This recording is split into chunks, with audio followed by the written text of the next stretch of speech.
Welcome back to Orange Hat Reviews, everyone. Hope you're all having a wonderful day. So, episode 55 of Mystery Reviews. Hope you all have been enjoying the mystery reviews.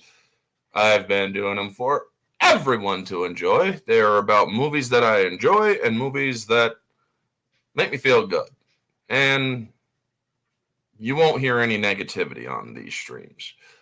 As these streams were born of feedback because I apparently was too negative in the past, which I admit that my channel was pretty negative at first.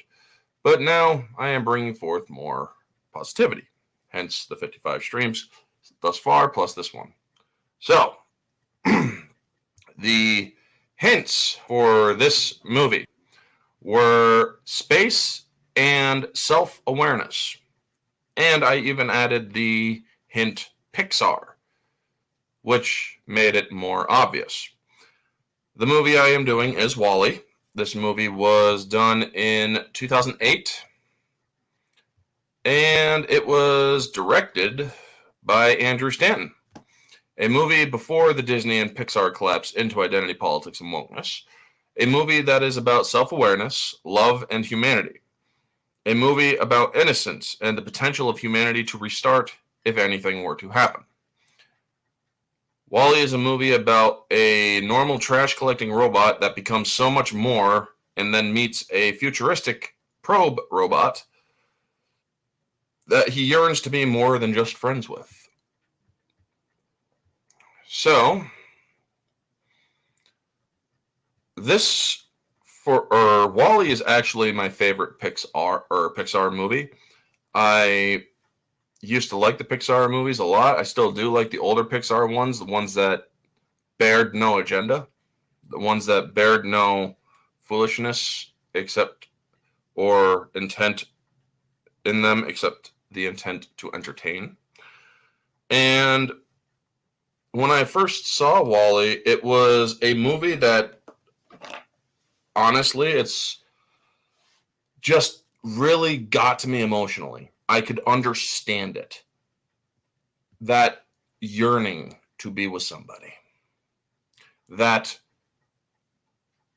childlike innocence that Wally has. That ability or that interest in collecting things that are odd. I mean, when I was growing up, I used to do the same thing. I used to collect odd things. Things that were useless or things that bared very little use to normal everyday function. But yes, the movie starts with a desolate Earth, a zoom in, and a song from Hello Dolly. And then we see the trash mounds, the sizes of skyscrapers that were also being built around skyscrapers. We see the lonely robot Wally.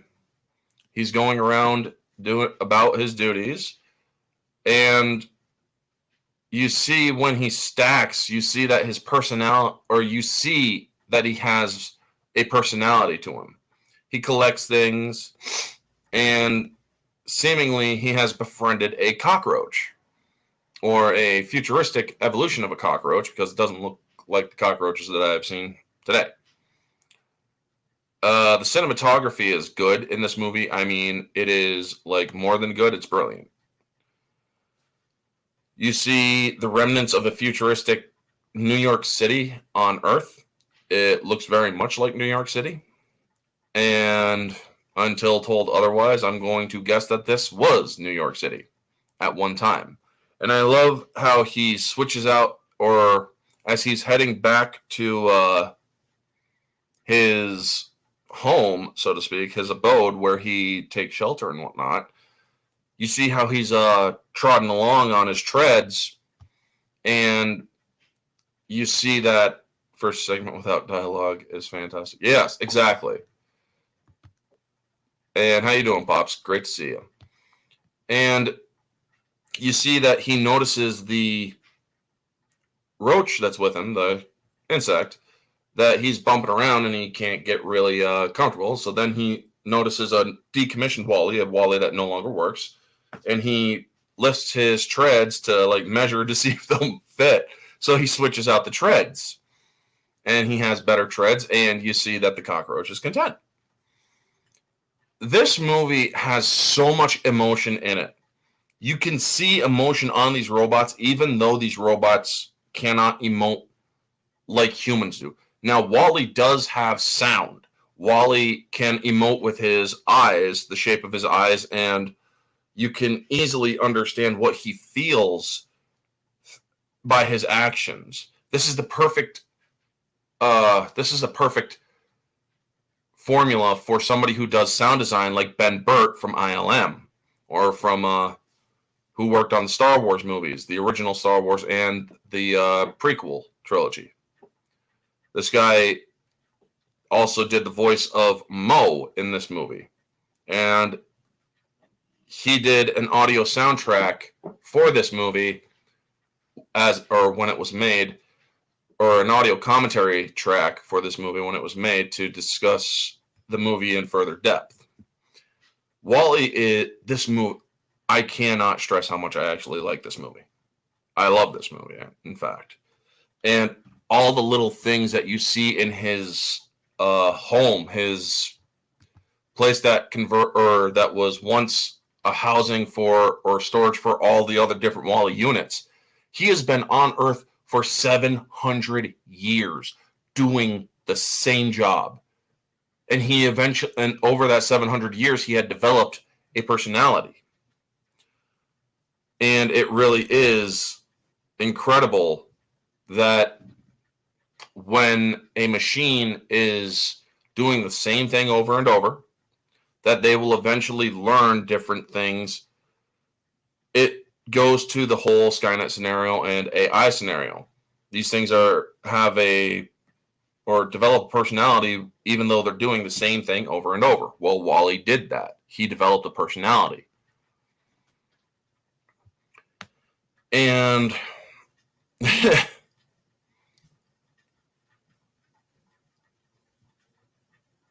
hold on one moment. I'm going through the talking points.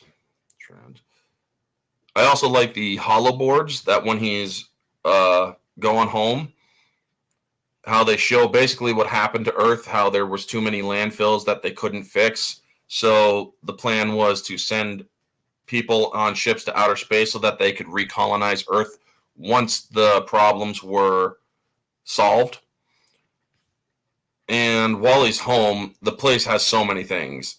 He has converted an 8-track tape to work with an iPod. That alone is pretty interesting, how he is able to do that.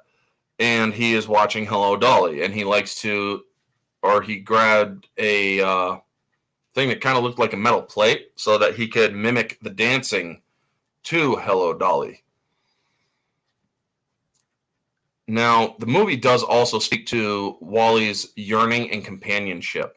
We see him looking at the scene where the man and woman in the movie grab or hold hands, and he is cupping his fingers or lacing them together, and you see how he reacts to it. This is something that he is craving. He wants companionship. His best friend, for God knows how long, has been a cockroach. And he's been alone because all the other Wally units have apparently shut down or did not charge up when they should have. And they have degraded and rusted over time. So we then see him looking at the skies and whatnot after he is watches this Hello Dolly. And he plays the recording that he recorded from, or the sound recording that he recorded from watching the show or watching the movie. And it shows that he is searching for something beautiful, you know? He searches, or he's sad, he's alone. And we also see how the Earth then starts having violent sand and windstorms that he uses his home for the main shelter. And he also calls in the roach as he's cleaning out his little igloo cooler. which he uses to collect odds and ends. Now, the thing that triggers him to know when a storm is coming is that he actually has a built-in alarm system, which is also pretty cool. And so now we basically understand that things are going on Earth that have made it uninhabitable, which also becomes a issue with the film later on, which I will explain later on. Now, we see that when Wally wakes up, we see him very groggy and how he's trying to get his treads on and whatnot. And I love how they don't keep on that shot. They don't ruin the scene by just showing him having to try to get the dang thing on when he's just so sleepy. They actually cut after he tries to attempt to get it on a little bit. Then they cut to him charging up his solar battery and and then he goes about his work. Now,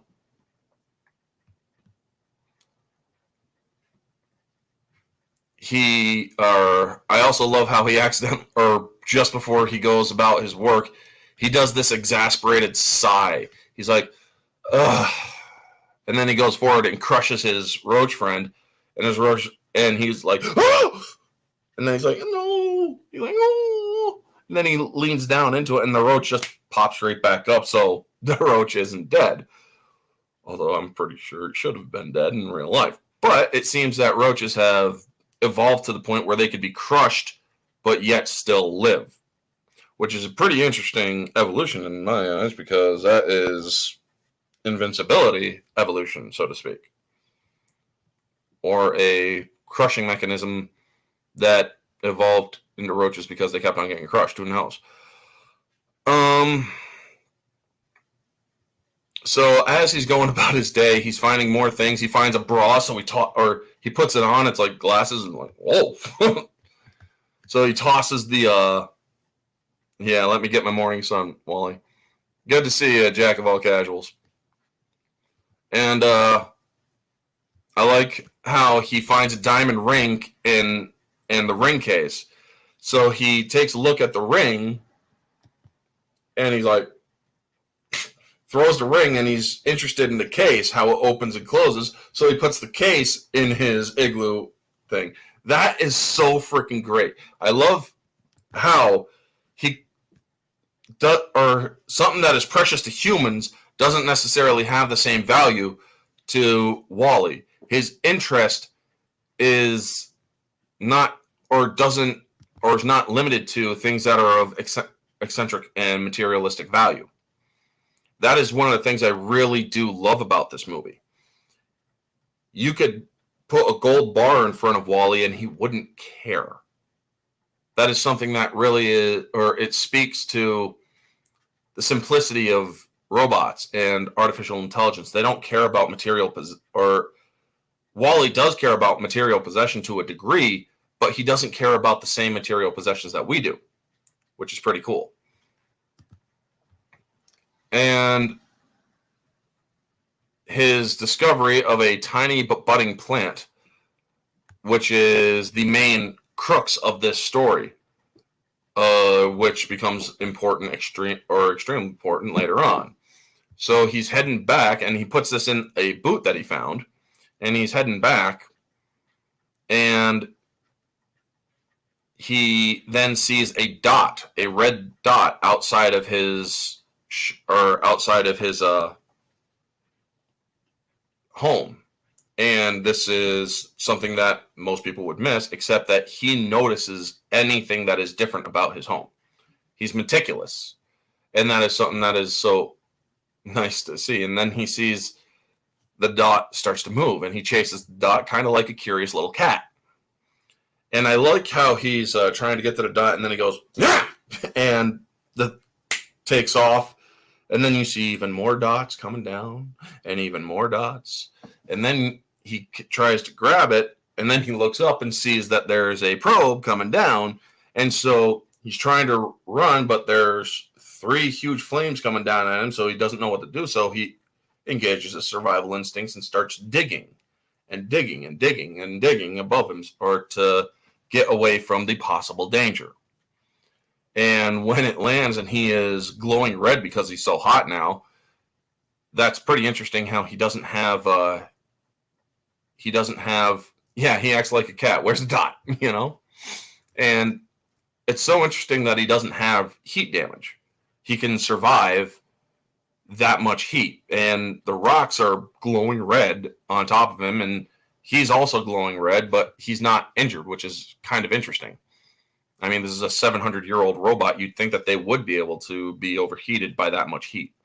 So then we see that the thing drops off Eve, the extraterrestrial something probe.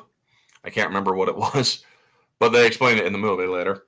She hovers and is scanning different things, but as soon as the pod that drops her off goes away, she immediately reveals that she is much like Wally in the fact that she has a personality herself. She starts flying around. She starts shirking her duty a little bit so that she can fly around now that she's no longer cooped up to wherever she was. You get the idea that she felt cooped up. You get the idea that she feels that she was more, she was kind of caged, So as she's flying around, and then Wally's watching her, and he's absolutely fixated on her. And he knocks over a little bit of rubble as she comes back, and she immediately blasts a hole in the damn rock. And it's like, holy shit, And you then see that Wally is terrified because of that. And the score of this movie is also brilliant. It really lends to the feelings that are going on. And so Wally is now following Eve, and the roach approaches, and as it goes up, she blasts the roach. Well, the roach then pops out of the hole, and she's curious, so she allows the roach to crawl over, and it tickles her and whatnot. And then she hears Wally, and she starts blasting and nearly blasts Wally, and she's intrigued, but then she goes about her business. She ignores him at first, thinking it odd and weird, and it's also not what she's there for. And so he approaches her at night. His efforts overnight to build a model of her go ignored. And he does a nice job, but it also goes to speak. It's like, how long does your battery last? So there is that question as well. Apparently it will last more than a few days, his solar battery. So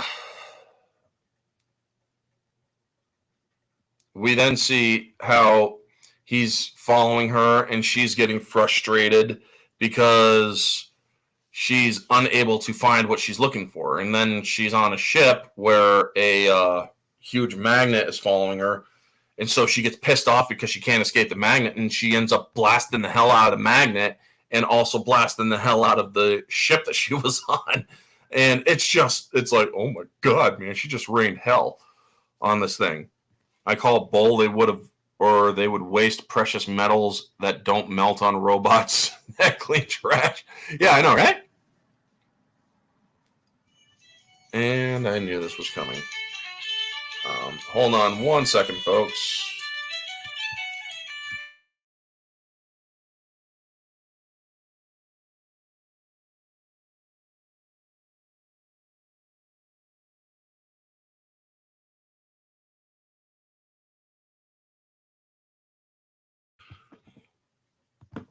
Sorry, folks, that was a call from my girlfriend. Anyway, so we see that Eve, as Wally's trying to look up or get up to her, you see her eyes, that she's able to emote through her eyes and through some of her actions, but her eyes says it all right now. She's sad. She has a directive that she is trying to fulfill, yet she hasn't found it. And her eyes just look very sad. And then Wally gets up to her and she tries cycling through the languages until he understands English. And we find the first word that is spoken, directive. And he shows her how he crushes trash, and he's like, ta-da. And she's like, oh. And he's like, directive? Classified. Which is, so, I mean, this movie is just so fun, folks. It really is. And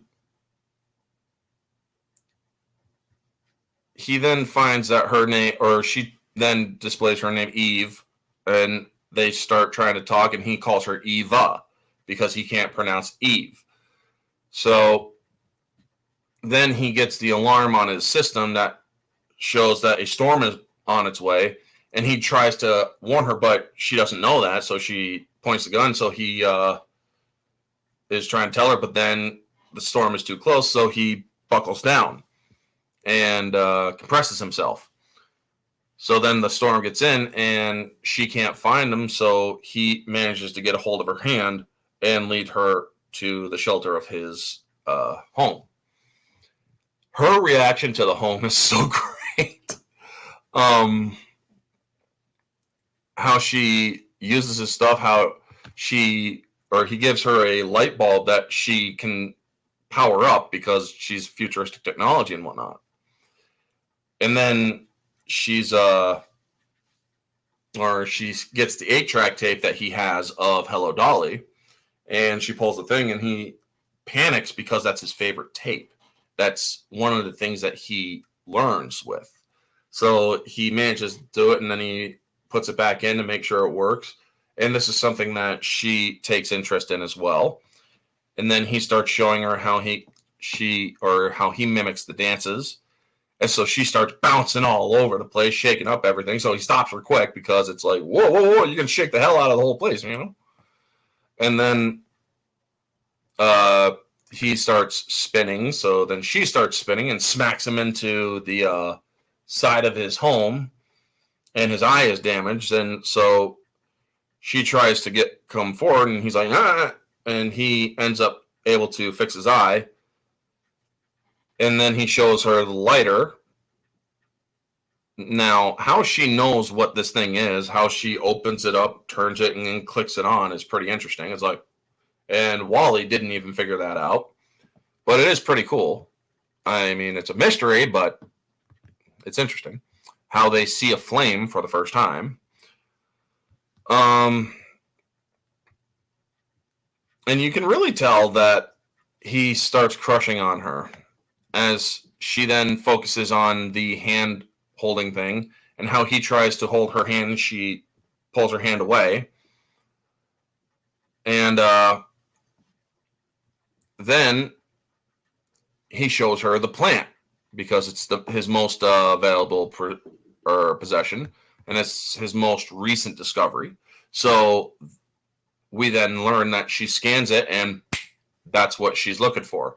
She goes dormant, knowing that she has found a plant. She pulls it into herself with her laser guiding tractor beam sort of thing. And she just goes dormant, and he starts panicking because she is no longer active. And he doesn't understand why she's not active. So we then see, it's starting to rain out. Might have to close the window soon. He tries going on a date with her. He wraps a light or string of lights around her. He takes her on a date where he's on a little boat that he's rowing through sludge. I mean, he's also trying to keep her sheltered from the rain. He tries jump starting her. Philosophical question: if he can replace his parts when he gets damaged, if he replaces everything, is he the same Wally? Well, that is a good question. If he replaces all of his parts, but not his memory system, he is the same Wally. It's his memory that makes him who he is, which we learn later on in this film. And he also tries holding her hand as they're watching the sunset, which then claps back in, and he ends up freaking out because it kind of hurts that he's getting pinched, you know. And also the lightning striking the umbrellas, so he's trying to protect her. Then he protects her from another storm, where he covers her with a barrel, and there's a bunch of sand around. So then because she's unresponsive, he then goes back about doing his work. But you also see that his heart's really not in his work. I mean, you could just tell by the way that he acts. And then he sees the laser again, and then he looks up and sees that they're coming back. Well, he's racing back and sees that Eva is getting collected. And it's like, oh shit, you know? So he's trying to race down to the pod, and the roach is there, and he has to tell the roach, stay. And the roach just pops it, but it's his or its butt down. You don't know if it's a male or female, to be honest.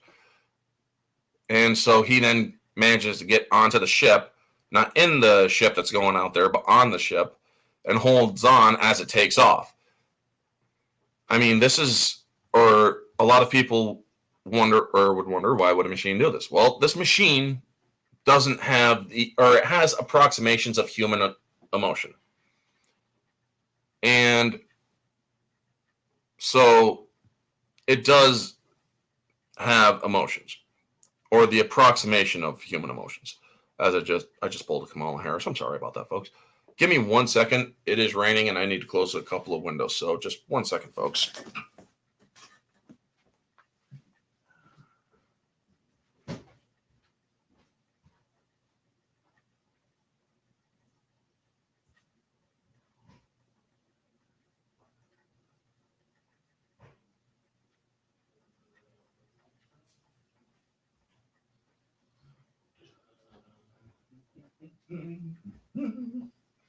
Alrighty, that's done.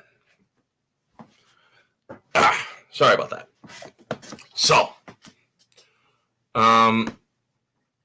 they're in space, and his reaction to all the different things and how they go through the junk that has started encircling the Earth or basically has an orbit around the Earth. And you get the nice little Sputnik cameo, the first space probe from the Russians. Oh, excuse me. And I love how he's traveling by the sun, so his battery was a little low. So he opens up his solar panel, ving, and it just charges immediately, like really quick, because he's so close to the sun. We see the nebula that's close to him, and then we get the introduction to the Axiom and the introduction to Mo and his cleaning unit. And I love how Mo reacts to Wally. It's like, or foreign contaminant. So he cleans up Eve first, and then he sees that Wally is just a walking foreign contaminant. He's like, whoa, whoa, whoa, whoa, whoa, whoa, whoa, whoa. And so he starts trying to clean up Wally, and Wally's moving around.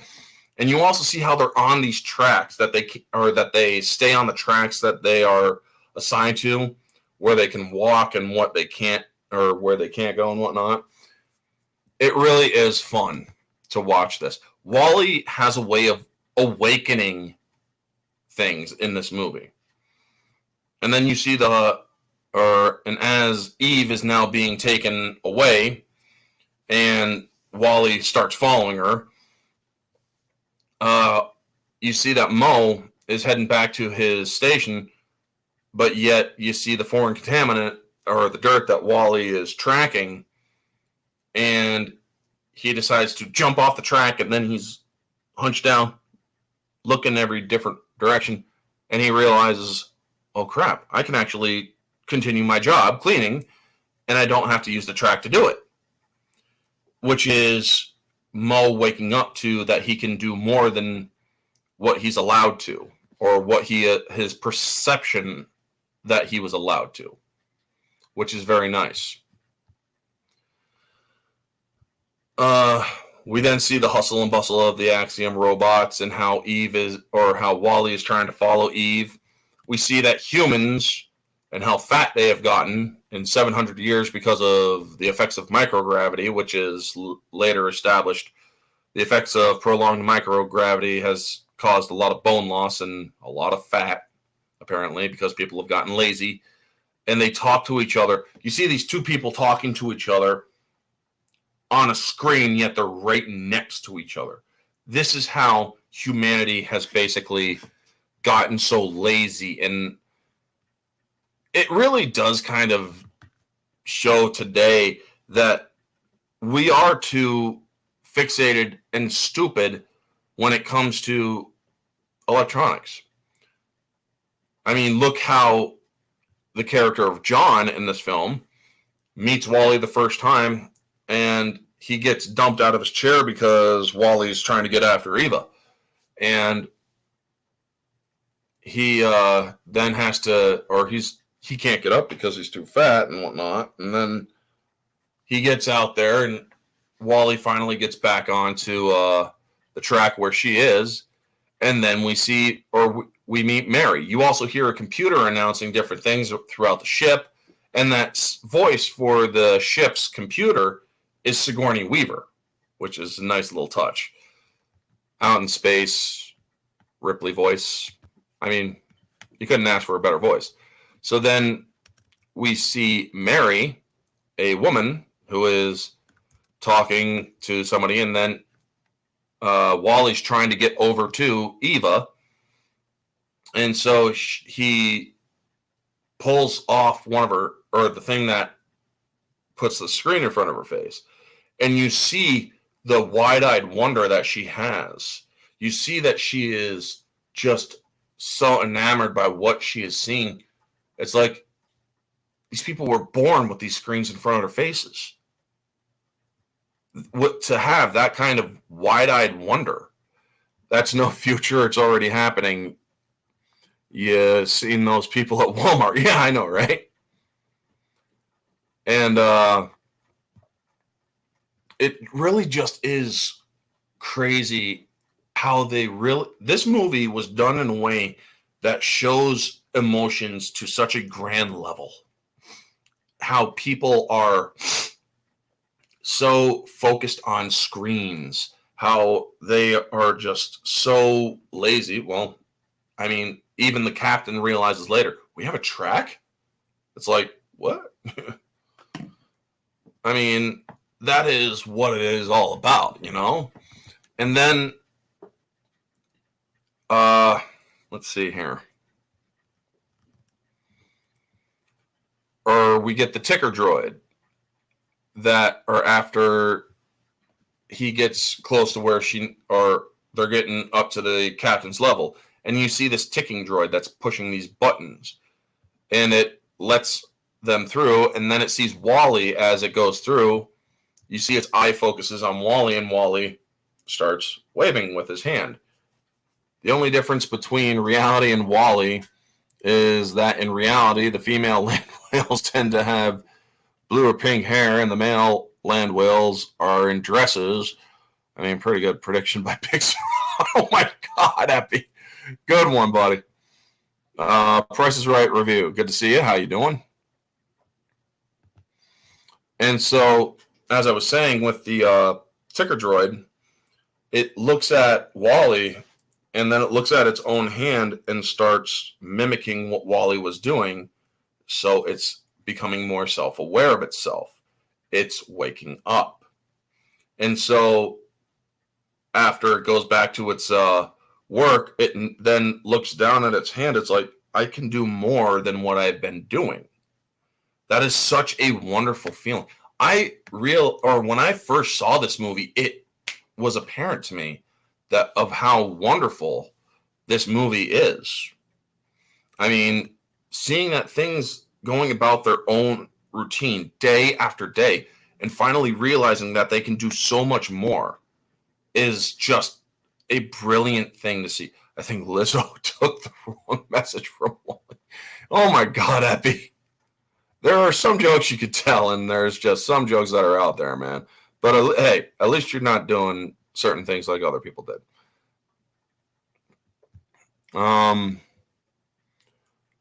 So then we get up to the captain's deck.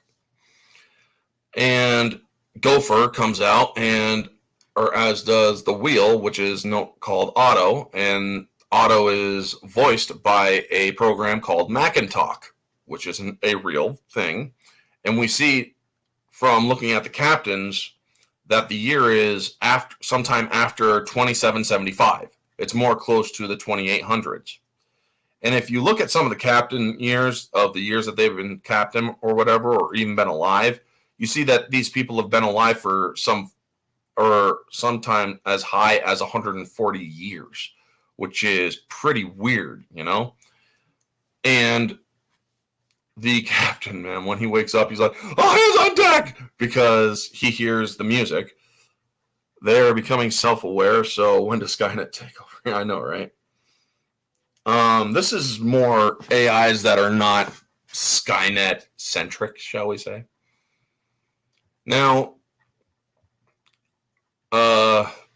you also see that when the probe arrives, Otto has, in the middle of Otto's eye, you see A113. You don't know what that is yet until later. Skynet or Zalem. Yeah. And so as Gopher and as the captain is getting ready and whatnot, and going through the system checks, as it's like, "Hold on, Otto, I need to do the system checks and whatnot." Okay, what's so pressing, Otto? And then we learn that he's like, "Wait, no probe has ever come back positive," you know? Now, Eva sees Wally as the captain and Otto are talking, and she's like, and then she realizes that the plant is no longer there. The plant's missing, and she's freaking out because she doesn't understand what's going on. So she thinks that Wally may have taken the plant, but then they're like, "So we're not going back to Earth, because Project Recolonize, if a plant or if Earth is able to sustain life, people can go back to Earth." That was a whole 5-year plan. You know, it was supposed to be like 5 years and the Earth was supposed to go back to normal. Well, they're on their 700th anniversary of their 5-year cruise. So you then see, well, false alarm, and everything, probe must be defective. And so she's like, "Are you freaking kidding me?" You see that just look, it's like, "Are you fucking kidding me?" And she's pissed off at Wally. She's angry at Wally. She thinks that her woes are Wally's fault. And then Wally is seen by the captain, and he's like, "Oh my God." And he goes up, shakes his hand. "Wally, who wants to live that long?" Right? 140 years plus and whatnot. It's nuts. How you doing, Janet from another planet? It's always a pleasure to see you. Folks, sub to all the people in the chat first off if you haven't already. Janet from another planet does wonderful little short videos and whatnot. She is a freaking gem. She is just that lovable. So we then see the captain goes and studies dirt. That was on Wally. It's like, go get Wally, or send Wally to be clean, basically. And he starts learning about Earth, and he gets so awakened by about the excitement that he was able to go back to Earth. But then he just starts learning as they pull out, and the droids are now at the repair ward. Well, this is where all the different defective units are. You see you see this massage robot that it starts trying to destroy everything. It gets so worked up into a frenzy that it starts to beat up everything, so they have to bound its arms. You see how a vacuum robot can't hold it in, so it starts sneezing out dust. You see a painting robot that just starts painting everything. You see makeup robots putting makeup on everything, including Wally. I mean, you see Wally get dolled up like a geisha, for crying out loud. And you're very welcome, Janet. One film of self-awareness androids bicentennial. Yes, that one is also very good, and I've been looking for that film for a bit, and I'm probably gonna get it. I'm probably gonna eventually get it. How you doing, MB Geeks? Good to see you. Off topic. Yeah, I've heard about that, but we're not going to be discussing it on the stream. This is a stream of positivity, and it is a stream of a mystery review. But thank you for letting me know, MB Geeks. And yes, Bicentennial Man, I will be probably doing a review, a retro review, or a mystery review even sometime down the line. I'll probably turn it into a retro review when I'm able to get the movie. I kind of did a splurge on my finances this month. Kind of indulged in some selfish spending, so I'll show you guys what I get, because it should be arriving sometime today or tomorrow in the mail.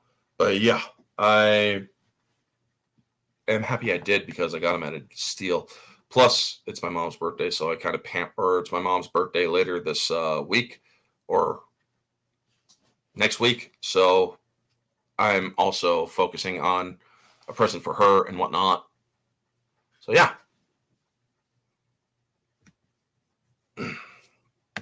I will look for Bicentennial Man sometime down the line. But anyway, I love, or further in, we then see that Wally is put into a containment cell, and then he sees that Eve is taken to the back room where there's this clouded glass, and he misconstrues through the fog, or through the foggy window, and he thinks that Eve is being tortured. They pull off her gun arm. They start lighting her up so you could see her her innards, and you see a umbrella that keeps opening all the way, and getting a hug is great with the card. Yeah, exactly. I'm actually taking her out to dinner for her birthday. Yep. And so as the umbrella is screeching, just as you see Wally, or just as Wally sees her, or he thinks that she's screeching as she gets lit up. And you also see that her head pops off as they're buffing the underside of her head. And so he thinks that she's being pulled apart. So he immediately breaks out of the cell and crashes through and grabs her gun arm. And he's like, I'll blast you all. I don't freaking care. Leave her alone. And then he accidentally sets off her blaster, and it crashes in, or it hits the power source to all the other cells, turning them all off. And all these robots are so happy that they start celebrating Wally, and Eva is just pissed off at Wally, and it's so freaking hilarious. So then all the security droids are coming in, and we then get rogue robots. And so she now has to get Wally back to Earth, because she realized that he does not belong there. And Wally then gets down there, and she's like, Earth. And then he's like, oh, okay, I'll go in. I understand this. And then, he's like, gets up there. It's the same GIF that I used for the, on Twitter. Welcome to Con Air Wally Edition, right? And he gets up there, and he sits on the pod seat, and he looks at Eva, and he taps the seat, and she's like, directive. She has to go about her duty. She has to find that plant, But then she realizes somebody else is coming down the elevator. So shuts everything off, and she hides. And then you see Gopher from the command deck. And Gopher has put the plant in the pod, sets the thing for self-destruct. And it's like, what's going on here? you now learn that something's not on the up and up. Gopher is somehow not listening to the captain, not doing what it's supposed to do. Does it have something to do with this A113 thing that Otto flashed on his eye earlier when the probe came back positive? So then Wally goes in just as, or picks up the plant and says, Eva. And she's like, Wally, whoa, oh shit. Well, the pod takes off. And I love Wally's reaction. He's just stuck against the thing. He's like, ah! And then he's trying to stop the self-destruct. And Eva goes extravehicular, tries to get to him. And her reaction when the pod explodes, how she's like, no. And she continues to fly after him. This is a scene that really is touching because you see that Wally survived and that the plant is inside of him, that he put it in there for storage. Now, this plant should have died out in space because of the vacuum of space. There's no oxygen in space. And you also see that he's using the fire extinguisher, and you see all the frozen pellets and whatnot, how he's able to fly, and it's so cute, and she's flying with him with the engines of the Axiom. It's a very romantic scene, but it's not romantic by human standard. And you see that Eve gives him what's known as, or a spark, or what is their version of a kiss. And that is one of the nicest things about this. It's a nice establishment for a scene later on where he is just so enamored by that kiss. He's like just blissfully leaning back and floating away. And it's just so nice. The plant is dead, no air, and it's being cooked with so many cosmic waves. Yeah, that is what would happen but this is a kid's movie as well. So we then see that John and Mary meet each other, and she's like, oh my God, this is so cool. And then she sees that John is floating by, and she's like, oh my God, that's Wally, that's my friend. And they then see each other as they touch hands, more awakening and whatnot. And so then the captain learns about, or is learning more about Earth's customs and whatnot. And Otto's like, Captain, it's time for you to go to bed. And he's like, oh, fine. And Eve and Wally fly back in, and there's this little robot out there that's fixing something, and it gets locked out. Now, that is actually part of a nice little animated short that goes with the movie. And oh my God, it is so freaking hilarious. When Pixar did those shorts, those nice little shorts that connected with movies, they were so funny and hilarious, and that one was no exception. Now, she tells Wally to wait and that she has to return the plant, so she goes up the trash compactor, or the trash chute, rather. And so she delivers the plant to the captain. And she then she's like, what's Earth like? No, I'll figure it out myself. So he taps into her memories, and she starts watching. And now, while the captain is realizing it's not the same as he's seeing on the screen, so that he was asking about, you don't see the blue skies. He's seeing a desolate Earth of what it is like now. Now, while he is being shown stuff that is making him, well,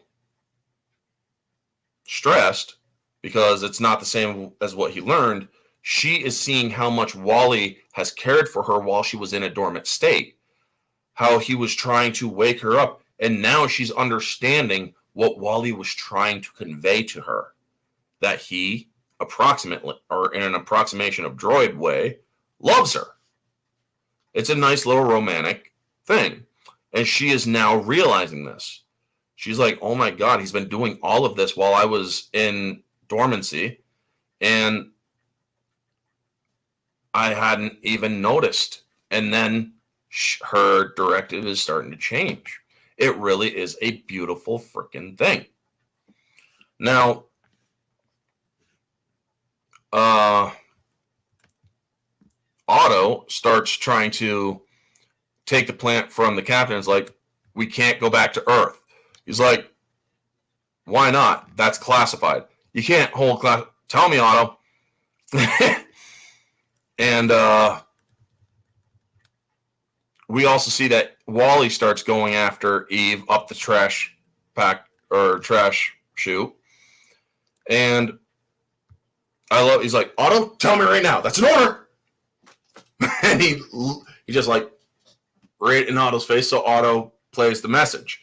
A113, protocol A113, which is the president of the BNL, which then became apparently the corporate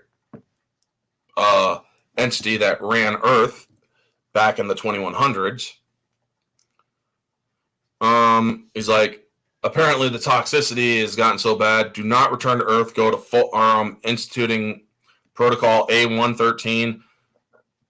Everything go automatic and just stay in space. You'll be fine. You'll survive and whatnot. And so then he realizes, he's like, but things have changed. It's 700 years later. Who knows how things have changed? I must follow my directive. And he's like, or Otto tells him, I must follow my directive. We cannot go back to Earth. Give me the plan. And he's like, or on the ship, you will survive. I don't want to survive. I want to live. It is one of the most ironic and funniest lines in the whole movie. I mean, he has been surviving for so long. He now wants to live. He wants to be able to be more than just on a freaking captain's deck all the time, you know? And so he's like, I am the captain of this ship. And you hear the music swelling up, and he's like, and we are going back to Earth today. And then Otto gets up in his face and he's like, ugh! And so he confines, Otto confines the captain to quarters, but also is like, no. It's basically a mutiny. And Gopher comes in, and he's like, Gopher, you give me that plan right now. And Gopher starts going, ah! And he orders Eve to get the plant from Gopher, and Gopher's like, all right, because she pulls her gun. And then he throws it towards the trash pack, or the trash chute, and it goes down the trash chute out of sight. They're like, oh! Because they got to put it in what's known as the hollow detector. So that will send them to Earth automatically. But then the plant in the boot starts coming up. Skynet is taking over. Where's John Connor? Right? So then we see that Wally has the plant, and it's like, and Otto tries getting the plant from Wally, and Wally puts it inside. So he uses his electronic arm to shock Wally, frying his systems, and that is such a sad thing, because you also see that Eve has been grabbed by Gopher so that she can't do anything, and you see her scream. And that scream, even though it's generic, it's like you feel the horror and the sadness in it. It really is nice. So then Otto pushes the button on the thing that she has attached to her, and it shuts her down, and so she's then thrown into the trash areas. Well, then we see Wallers, or Wallas. I think it was either an R or an A. You can't really tell, but they're gigantic versions of Wally. And they work down in the trash compactors of the ship, where they're sending all the trash out into space. And you also see that Mo has been following them, sees that foreign contaminant is all over. He's following Wally's tracks. He eventually ends up down there too.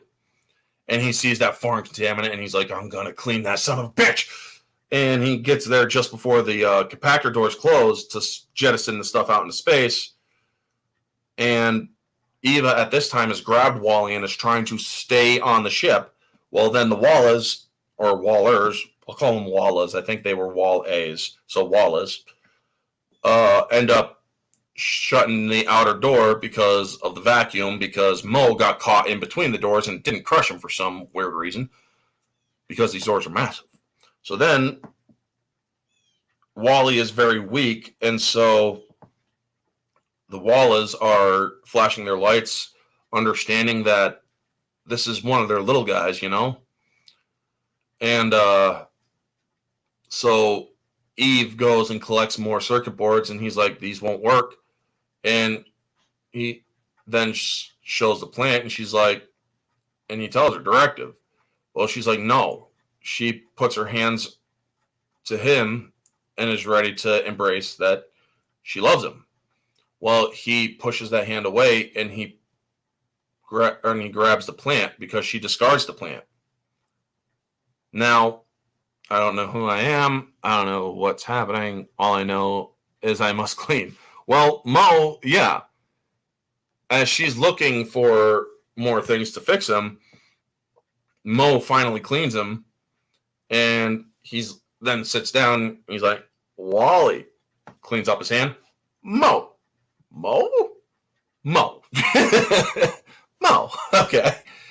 So when he picks up the plant and he starts moving his eyes like after he got repaired, she now understands we have to get back to Earth so that he can be repaired. His battery is critically low because of getting shocked, and if they can get to Earth, they can get or he can be repaired. So she grabs him, and he's like, Mo, come with me, and they blast a hole in the thing above, and they start escaping, and you see the Wallas waving after him. That is so. I absolutely love the Wallas because they were awakened by Wally.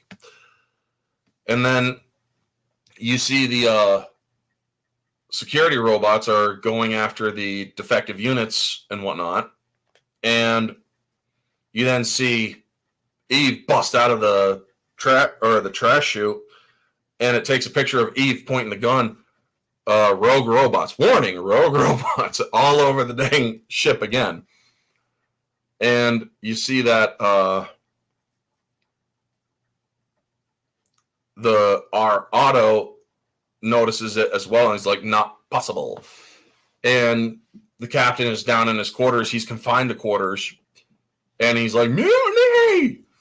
And he's like, you damn whale! So then he figures out, oh my god, they're back and whatnot. So he's able to, or he does a little clever electronic work. And then there's a big vehicle going by, sorry.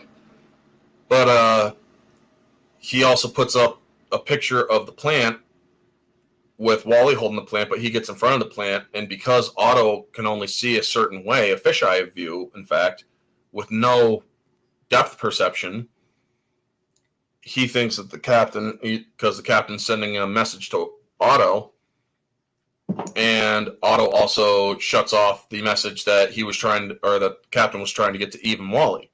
You got to get it to the Lido deck, and I will take care of everything. Otto's going to cut me off. Well, then he's like, look what I got. You want it, big guy? Come and get it. So Otto goes down into the captain's thing, and I love how the captain hides in front of his own photo to trick Otto. He's like, it's just so funny how he does it. And you see the fight between him and Otto, and the other robots that were defective units heard the Hello Dolly song from Wally, and so one of it starts playing its tune to let Wally know, play that tune. We like that tune. So he plays it, and all the other defective units are coming back to help him. And this movie does such a wonderful job with these scenes. One of the things that I really liked about this movie was how clean it's fully CGI. It's a Pixar film, and it is really well done. So,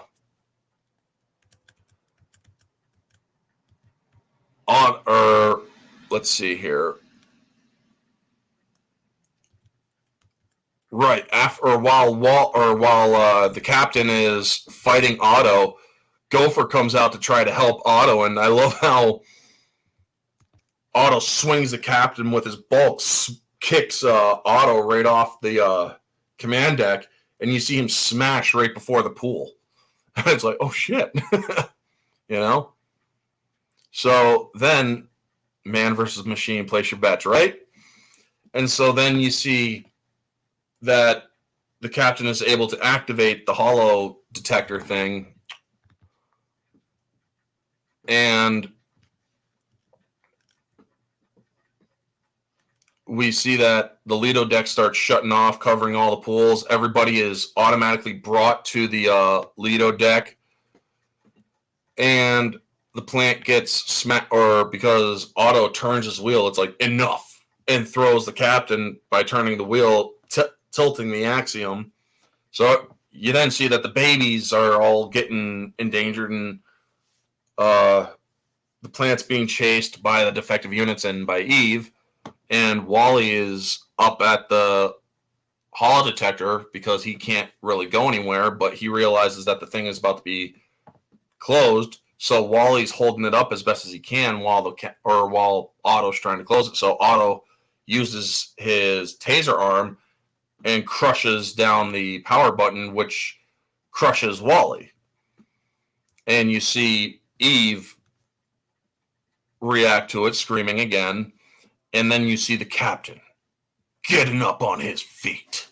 And he's walking toward Wally. And you see all the people down in watching this fight between Otto and the captain. And all these people are freaking cheering on and whatnot as he gets up and starts walking.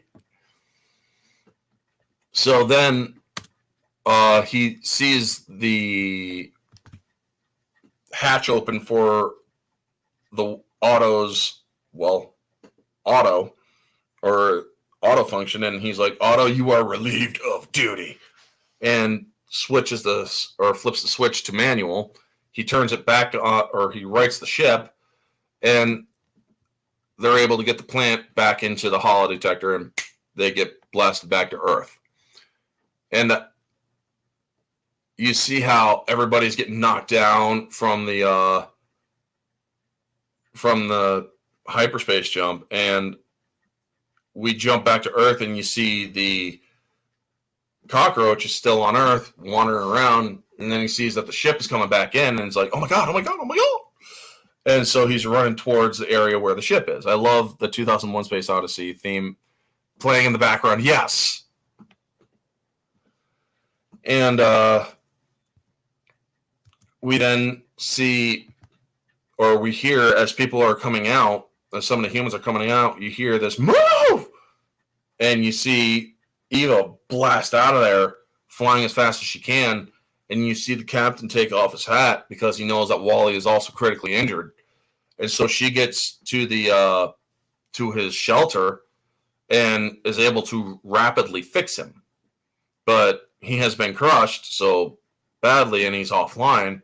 So when she finally opens up his solar panel and blasts a hole into the top of the roof, when all the other machines are going toward or heading their way, they stop when they see the blast, but then they continue going, and he gets charged, but his memory's blank. Now, she thinks at first that she doesn't know how to react, but she's happy that he's back, but his memory is reset. He's been reset, or so we think. And he starts crushing his own belongings that he's collected over the years. So then he goes back out, and she's trying to wake him up, calling his name over and over, and tries playing his radio or his recordings, but they're not there. They're static. And you really get the sense that Wally is no longer Wally. He's been reset to his previous, or to his original state. And she finally grabs his hand, gives him one of those lightning little kiss things, and she's about to move away, but Wally then stops for a moment and grabs her fingers. And you then see his eyes start moving back like they did, and him realizing that Eva is there and that they're holding hands and that he's back. It really is a touching scene. You feel everything in the emotional spectrum in this movie, folks. It is really that good. And then you see how the humans are planting the boot with the plant in it. We're going to grow so many things like pizza and whatnot. I'm like, oh my God. And they start pulling out. It's a zoom out, a massive zoom out. And you see the robots, all the defective units are at Wally's place. They're happy, and Wally and Eva are cuddling with each other. And then you get pulled out from the Earth. You see that there's even more plants on Earth that have been growing out. And you see that Earth is going to basically recover. And we roll the credits. As the credits roll, it basically covers how the progression of humans and what has happened over time after the movie is over. And that the humans are starting to prosper once again. It's a cultural reset, so to speak. And you see how robots and humans are helping each other. And Wally and Eve visit the tree that grew out of the boot. We are our memories, Brian Faulkner. Yeah. And it is so beautiful. And this movie was also dedicated to a person who was born or who died making the film, apparently. His name was Justin Wright. And after the credits finish, it really is a nice little touch. They do the 64-bit shows of Mo and Wally and whatnot. It really is a touching film. And I love how the credits do show the passage of time, how birds are coming back and whatnot, and how plants are growing, and how Wally and Eve visit that tree holding hands, knowing that this was the beginning that spawned the reemergence of Earth's ecosystem. You know, it's a very symbolic thing. Now, while the movie is a kid's movie, adults can really enjoy this film as well, and it is a great feel-good movie. It's always going to be one of my favorite Pixar movies. It is my favorite Pixar movie. Now, objectively, this film does have problems, like those violent storms that Wally was dodging in the beginning of the film. Well, how do the humans handle those when they start coming? You know, we don't get to see that because there's no more. Apparently, there's no more storms. It's like, oh, what about those storms? Yeah. So we do wonder if there are some continuity issues. But for the most part, this film objectively is a 9 out of 10. It has a great story. It has wonderful acting on behalf of the sound and the robots and whatnot, how they're all awakened by Wally's presence of how he's teaching them how to be more than what they are. The human acting in this movie is nice, like a couple of nice lines here and there. But for the most part, this movie is objectively a 9 out of 10, in my opinion. Where, as far as the cinematography, the writing, the acting, the score, all of it is high quality. It's a Pixar film, so the CGI is actually pretty good for that movie as well. It's also remained consistent. You don't see any bad CGI in this film. A kind of a dark question. So is the Axiom sending a signal to other life ships that Earth is good now, or will they be selfish? I believe the Axiom does send out a signal that we know of. But subjectively, this movie is a 10 out of 10. I absolutely love it.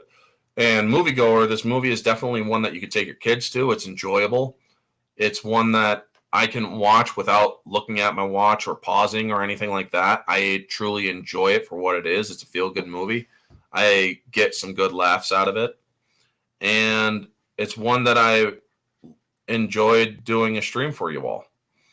Now, the hints for the next movie for next week are Dragon and let's see here. Dragons and what was that one or hint that I gave Epi? Because I gave him the hints for next week as well.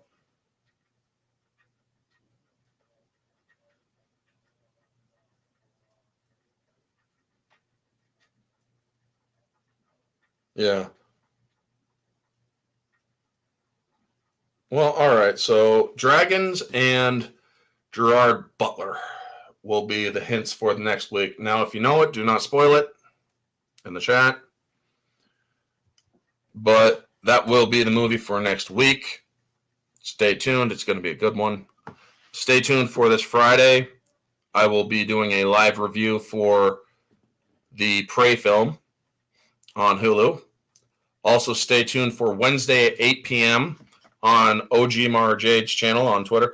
Her YouTube channel, Jade Shadow. I will be on her channel that night at 8 p.m. discussing the Predator films, Predator 1 and 2, the only worthwhile discussion of Predator films. So, yes, pay attention to those times, folks, because I will be on there having fun while we discuss those two movies. Thank you so much for tuning in. Jack of all casuals, Janet from Another Planet, NB Geek, Price is Right review, Epi, Pops. Thank everyone who has come in. You all have been a wonderful viewing audience. All have a wonderful day. And always remember, stay humble.